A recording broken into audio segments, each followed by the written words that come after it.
Hey folks, quick disclaimer about Greasy Says, my new show about being a game developer for 15 years who's brown. Okay, Greasy Says contains explicit language, adult situations, and viewer discretion is strongly advised. Right? Greasy Says is supposed to be a comedic take on what it's like to be in the gaming industry from my perspective, but I'm not out here trying to make people feel uncomfortable just for the sake of it. So, to sum it up, I have a potty mouth. Don't let your kids listen to this shit. And kings and queens above 18 only. Let's try that. All right? Lay is... Haha, let's get this party started. High def with the professional. Greasy Says.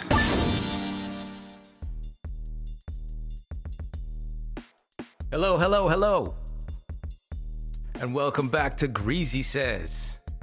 If it's your first time, welcome. If you're returning, thank you for you. You've made my day by coming back to listen to me curse into a microphone once again. It's my pleasure. Believe me, it's my pleasure. My name is Greasy, aka M-Cue. On Greasy Says, I give you my take on the gaming industry. I've been working in the gaming industry in a myriad of roles for 15 years. So I've seen quite a bit. And I've seen a heaping pile of smelly turds throughout the industry. And I'm gonna try to talk about that stuff, and we're also gonna have fun and explore how we can make this industry better for everyone involved, but particularly for brown folks and non-white folks out there. That's what I know. That's what I'm gonna talk about. Real quick, before we start this episode, thank you to everyone who's been listening, by the way. Did I say that already? Thank you. It's great. It makes me so happy. Keep them coming. Tell your friends. Share that shit on social media. And also follow me on social media. I'll tell you where. It's Greasy Says on TikTok, Instagram, and Facebook. You can find me as M-Cue, M-CUE on Spotify, Bandcamp, and Soundcloud, and on Twitter, actually. So hit me up. Ask me questions on there. Give me feedback about the show on there. Check out the promos I do for the show on there if you want. Social media. I never liked it before, but I gotta use it because everyone else is using it. And I'm still stuck in group texts. So, I mean, I'm fucked. So I might as well just embrace it, okay? So we'll pick a key, right? And then let's talk about what it's like to pitch a game. Maybe you're gonna pitch a game, or you thought about pitching a game, or you have ideas and you're trying to pitch it to people on your team or whatever. Everybody's gotta pitch some shit. So what's involved? Okay, so can I say what key it is today? Because today's key is...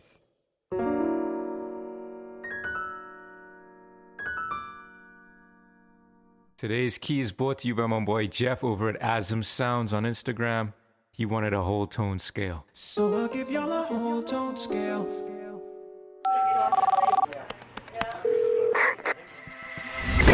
Who's got a question? What's it like to pitch a game? Pitching a game is both exhilarating and super fucking boring at the same time. Imagine going on a speed date with a person who is super aloof, rich as shit, is seeing a bunch of other people, and is already married with kids at home.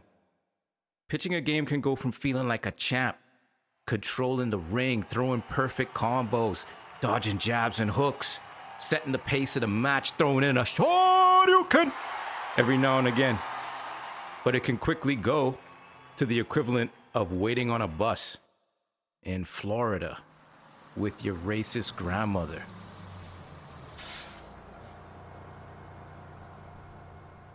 Let me break down how things tend to flow when pitching a game. It actually starts back in the office or your favorite PowerPoint application, creating a deck for your presentation. And if you're about that life, rehearsing what you're gonna say at the presentation so you don't turn into a bundle of nerves when it's showtime.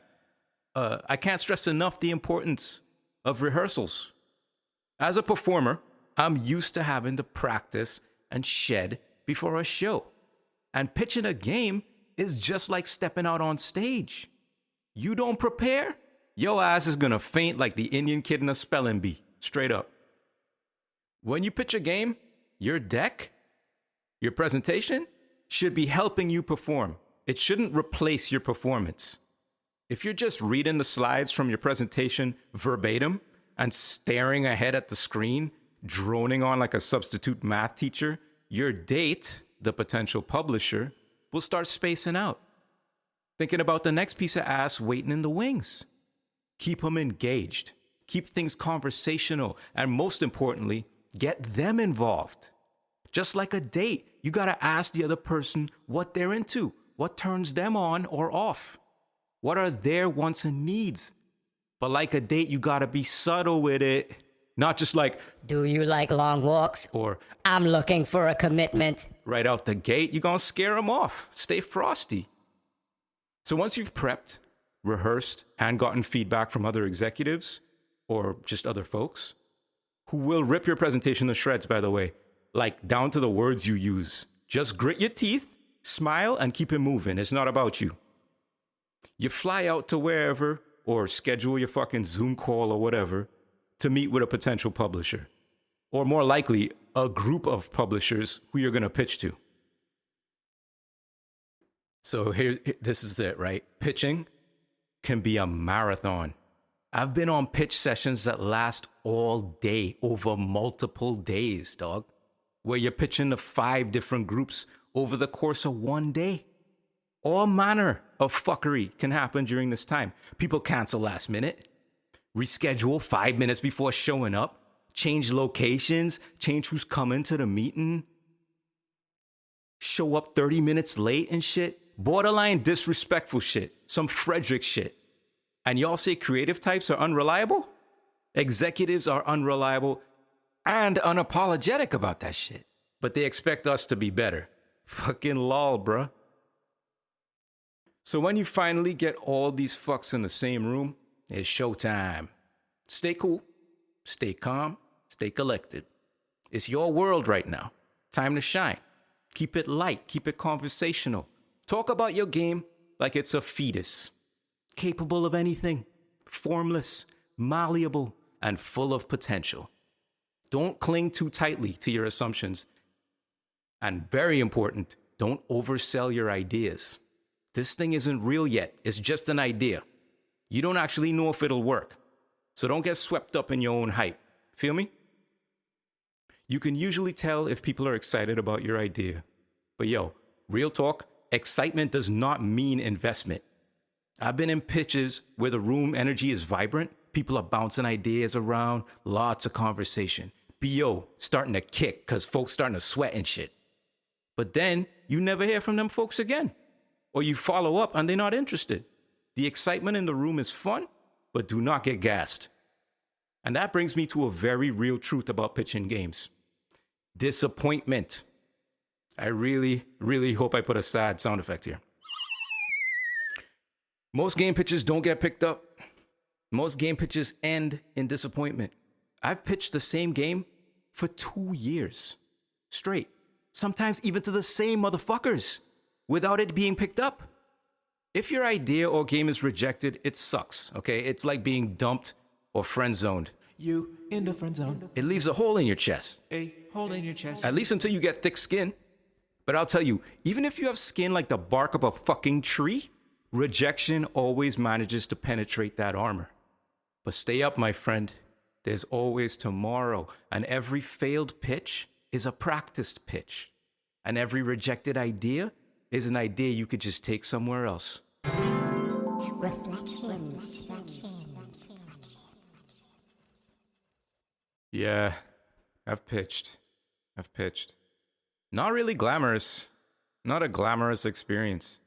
Usually you're fucking sitting in a hotel room, sweating your balls off in some fly shit because you know you gotta look fly. It's like an interview. You gotta look good to these potential suitors. You ain't going on a date looking like no fucking scrub. put your hoodie away, unless it's a dope ass hoodie. I mean, you know what? Dope ass hoodie and dope ass shoes, bare minimum. But yeah, it's not a glamorous thing pitching games. Stay hydrated, just like when you smoke weed, stay hydrated, because you're gonna be running your yap a lot, answering a lot of questions and stuff. If you're a sweater, walk with a towel. There's no shame in walking with a towel, okay? Or at least a fucking hanky or something. Wipe that sweat off your brow so you ain't dripping when you pitching. You dig? And, nerves are a thing. So don't be afraid to slow down. You setting the pace, right? I see this all the time. Even on like GDC talks or a guy who was on my team, fantastic guy, sweet guy, hilarious. But when he would start talking about his ideas and he would get nervous, he would start rushing. Like GDC talks, people who give talks do this too. They fly through their stuff. They don't take the time to kind of breathe and let their points sit. You know what I mean? So don't rush. Don't rush. These motherfuckers gonna bounce when they had a bounce, right? If they're really interested in your idea, they're gonna stick around. If they're not, they're gonna leave, whether you speed through or not. So make this shit at least bearable to listen to. Because guess what? These publishers are hearing a million other fucking pitches. Okay?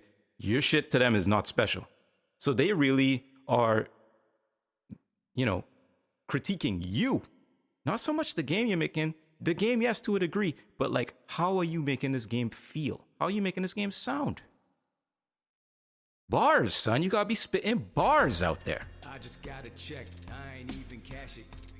Got the money clipped. I ain't even flash Now, if you're a brown guy or a brown woman, even worse, Jesus Christ, you're gonna run into all the same challenges you do when you try to get white folks to listen to you, or more importantly, white men with money who are gonna invest in something you are putting forward to listen, right? And you will, people will zone out. People will, it's quite likely that some folks are going to be thinking, is this person even worth my fucking time? And they're going to feel that you're going to feel that even more with all of that unspoken, subtle racist shit that is going on out there when people see a black face and they're like, this person doesn't know what the fuck they're talking about. And real talk, recently for me, I've seen more and more women that I'm pitching to. More and more women in the publishing sector, more and more women in executive positions who are going to greenlight a game. In most of my experiences, the women that I've interacted with and pitched to have always been more engaged and have always been more respectful, subtly respectful, right? To me, as a brown guy, pitching to them. Now, on the other hand, I have run into plenty of white dudes, usually older white dudes, who immediately walk in a room and you can see they've passed judgment with their eyes. Immediately. You can just feel it.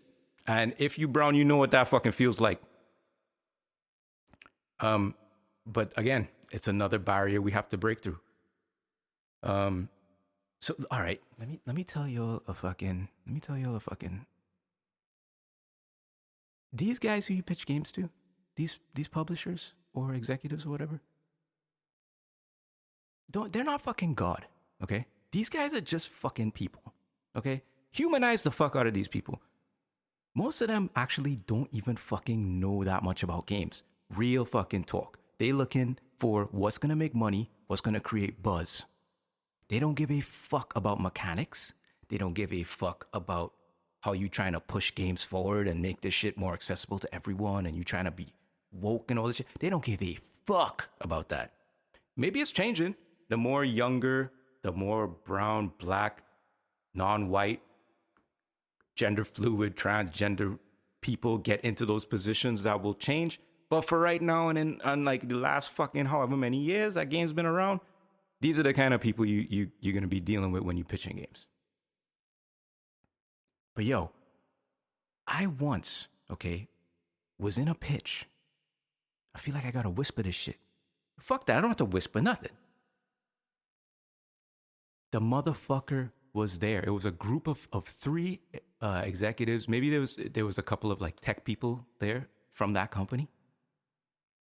I'm pitching to this dude, one of the dudes. This is a like major fucking company, like top 3 companies in the world. I'm saying, right? The dude stops me in the middle of the presentation, cuts me off to talk about shit that they're interested in.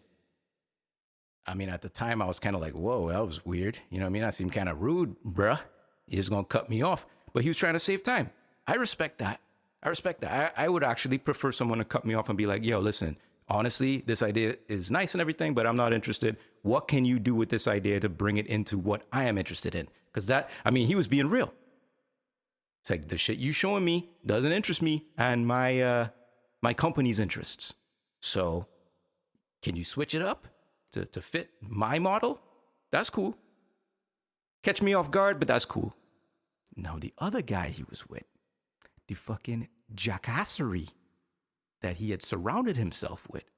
Dog, I am giving the presentation. It hasn't been that long, and I haven't been droning. I made sure I wasn't droning. The motherfucker fell asleep on the couch. Less than 4 feet from me, like less than COVID distance from me, man. Fell asleep during, you are a high level fucking person at this company. Like I said, top 3 company in the world. I'm giving you a presentation and you drop asleep. And he slept. The rest, he was out. He was vibing. He was getting beauty sleep. Wrinkles was disappearing and shit on this motherfucker.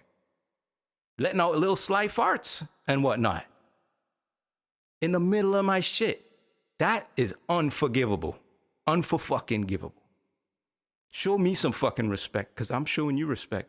If anybody ever drop asleep in your fucking presentation, take your shoe off and just smash that motherfucker.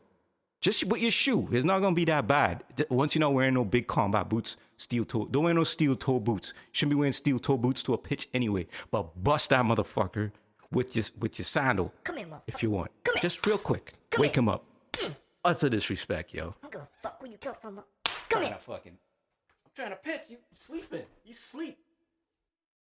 You know, I know I said earlier that, like, you should always, wear shoes and socks and shit because of your funky ass feet.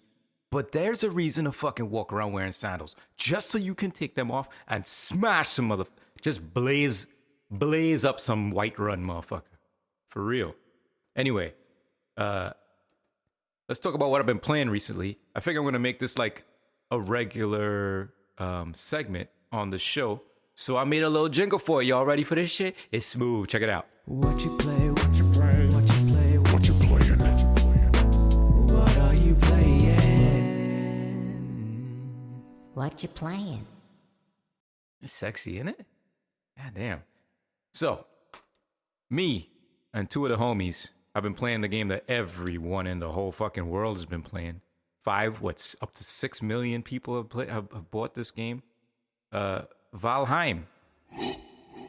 Not gonna lie to you, I was mispronouncing that shit, and I actually trained my buddies to mispronounce that shit by mistake. Now we all call it Valheim, which is totally fucking wrong. It's called Valheim, right? Because it's Nordic and Finnish and whatnot, right? Go look up Valheim. I almost called it Valheim. Go look it up. It's basically Minecraft with Vikings, but that is a terrible oversimplification. It has some crazy good building mechanics. The combat is clunky but fun, but it's just a joy to play, relaxing, and it's really fun to play with friends because you can help each other build these incredible fucking houses. I mean, really, it's like The Sims meets Minecraft. But I mean, I could go into like what makes this game great, but who gives a fuck? Go listen to fucking IGN or go listen to fucking Kotaku or some other fucking journalist talk about how great the game is and why they like all the building mechanics and blah, blah, blah. What I want to talk about, What you want to talk about? what I want to fucking talk about What the fuck you want to talk about, man? is the giant shit. Huh? The fuck do you mean? Let me back it up. Let's say you're this guy. Hey, You start a game company. all right. You're working on your little game by yourself, killing yourself day in and day out. No end in sight. You're doing it for the passion. You're doing it because you love to make. You've always wanted to make your own game. You work so hard on it. You put it out to the public, early access. Then the game sells 6 million copies. I would immediately take some of that 6 million money and buy another bathroom because I would shit myself. I would shit myself if that many people bought a game that I was working on that wasn't even finished yet. That would stress me out so much. I would lose weight. I would become a husk of my former self just out of stress of trying to appease and impress and deliver to 6 million jackasses with money who paid me because they believe in my project. I know, it's weird, right? It's weird. You would think you'd be ecstatic because your game hit. But I've done a lot of games. And I got to tell you, when a lot of people are paying attention, the pressure goes way the fuck up, man. Why you think LeBron going bald? You think that shit is a hereditary? Nah, man. It's fucking stress. Stress. When you have to deliver to that many people and that many people have their eyes on you and you have to listen to all of these customers and you're just one guy who suddenly has to expand his team, his or her team, right? But in this case, he's a guy, right? I'm not trying to place anybody in any roles here. But this guy has to pivot. Now he has a behemoth on his hands, right? He started with his hill and the shit turned into a mountain and now he's got to juggle that shit. You know how many people are probably coming to him with offers? You know how many people want to get a job at fucking Iron Gate Studios, which was what, like 2 guys? Ooh, the eye is on The you. eye is on him. Everybody's paying attention to this game now. It would stress me the fuck out. I would immediately take a vacation. Bye. As soon as I'd sold that many copies, I would be like, all right, I got to walk away from this thing and come back in like 3 months. But you can't do that because everybody's watching you. Everybody's hitting you up on Twitter or fucking Instagram. And they hitting up your site and they want to know what's going on. And they hitting you up in forums and on Discord and blah, blah, blah. So you are now chained to that fucking project. I kind of feel bad for the dude. I mean, I don't feel bad for him because now he can buy that Lambo, right? You got that Lambo, but the eye is on you. But I feel bad for the amount of stress coming his way. I'm really curious. What's his name again? Yeah, Richard Svensson? Bro, I hope you got your head screwed on right. They say on their site that he's a vet. So he's probably been through this shit before. But I doubt he's had a success like this before. Success, boy. Success can be a cruel mistress.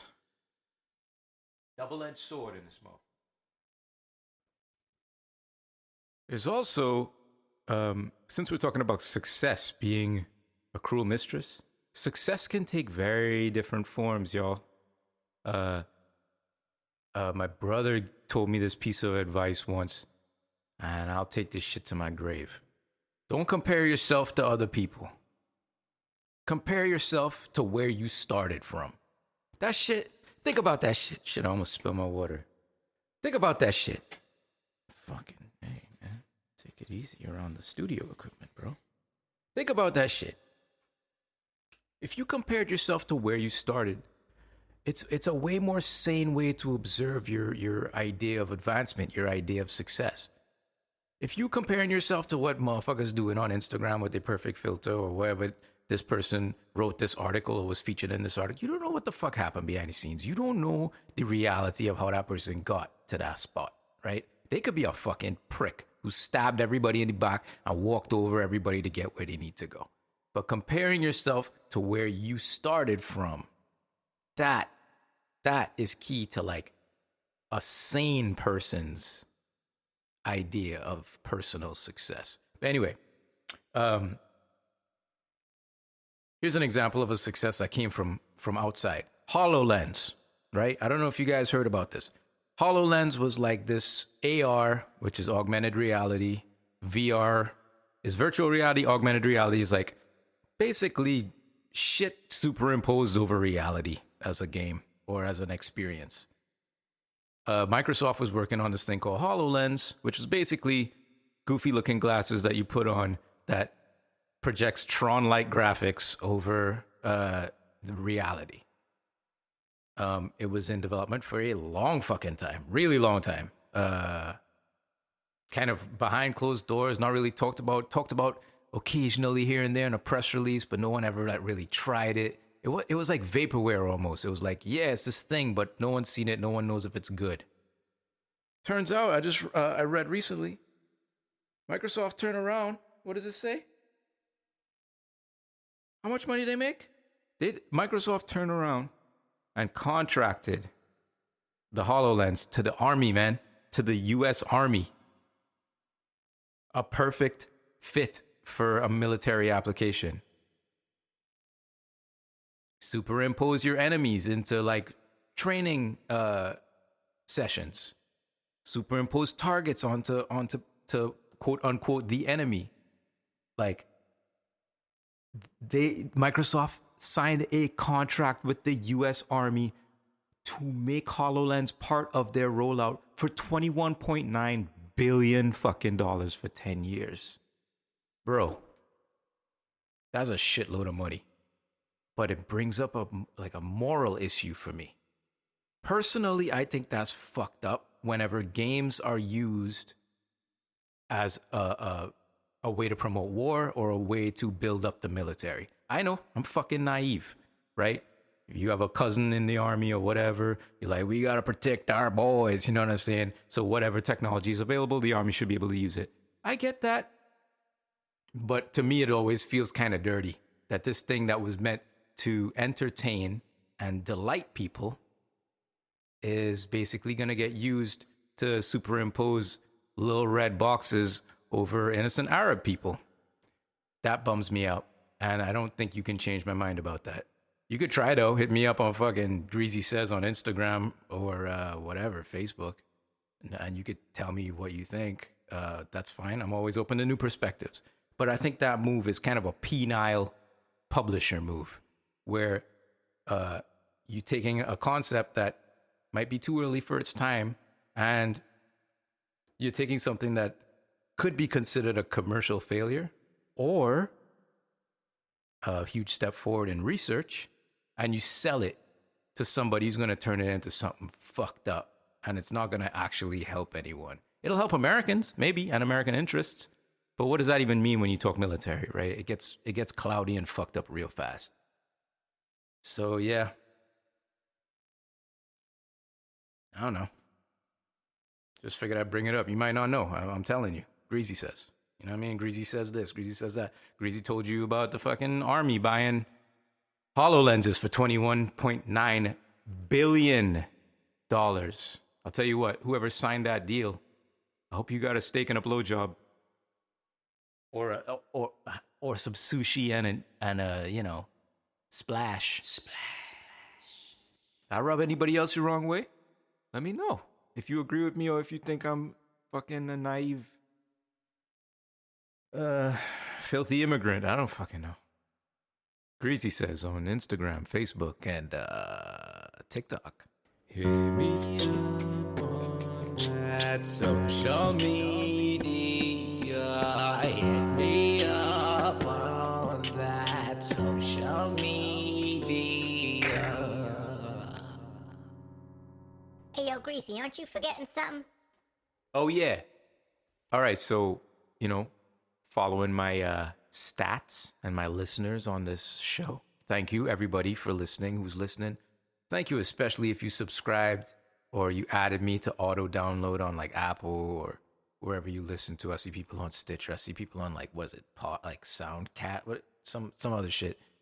Thank you for that. Yo, if you listening and you like my shit, subscribe to this shit so you get it auto-downloaded and it fills up my Wednesday. Come on. Anyway, who the fuck is listening to me in France? That's what I want to know. I know. I saw Germany. I know who's in Berlin. What up, homie? All right. Who is listening to me in France? Who's in France? Hit me up. You could just DM me. You don't even have to put it on blast. Cause thank you in France. Bonjour. No. What's the fucking word for thank you in French, you idiot? Je m'appelle Arthur. Comment ça va? Ça va? Ça va bien? Bonsoir. Thank you. Fuck. D'accord. Merci. Jesus Christ. I can't believe I had to look that up. Guys, I might be losing it. Whoever's in France, bottom line, whoever's in France, merci from the bottom of my fucking heart.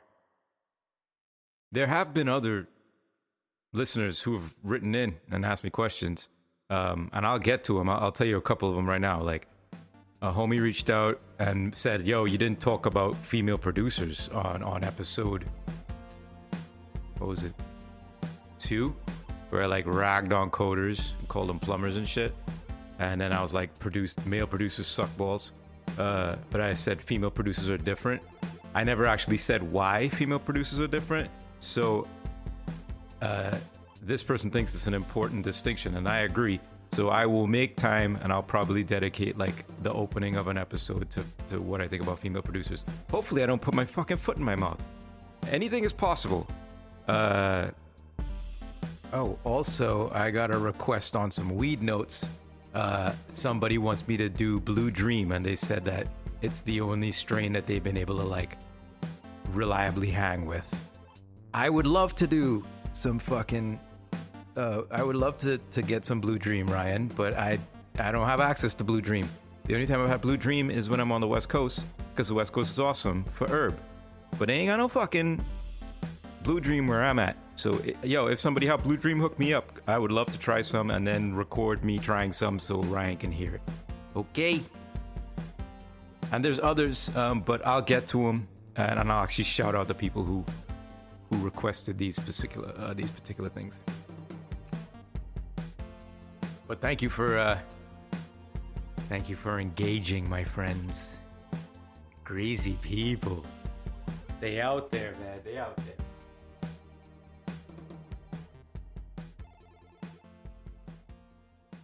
All right, folks. It's that time again. Time to wind down. It's time for a little...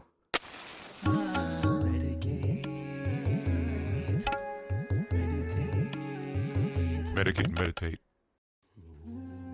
This week, we're going to do another gratitude exercise. Join in, if you will.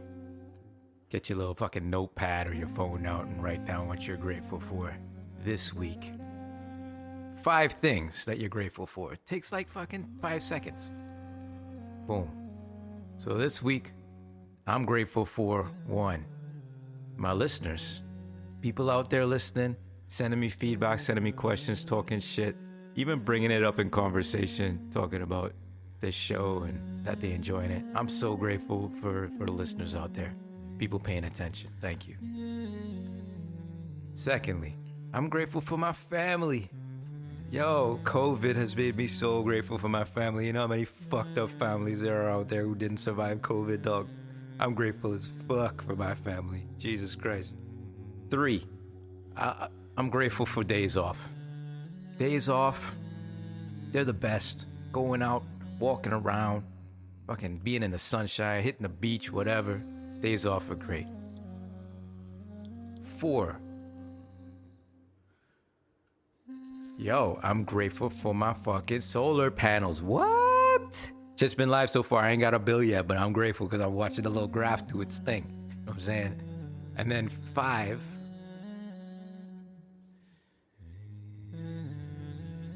I'm grateful for music. Because without music, I'd be nothing, man. Without sound in this world, I'd be fucking nothing. I sometimes wonder if I'd rather be blind than deaf. It's a fucked up distinction. What would you, you have an opinion? Would you rather be blind or deaf? It's a real tough one, because you can't see beautiful people and you can't see the beauty of the world. That sucks. That would kill me. But then you can't hear some fucking Dilla beats? You can't hear no Herbie Hancock? You can't hear the weather report. I mean, that shit will bum me out too. Both are suicidal situations. But wait, we talking about being grateful? No, I'm grateful. I'm grateful for music and the ability to hear, the ability to hear. So what you grateful for, homie?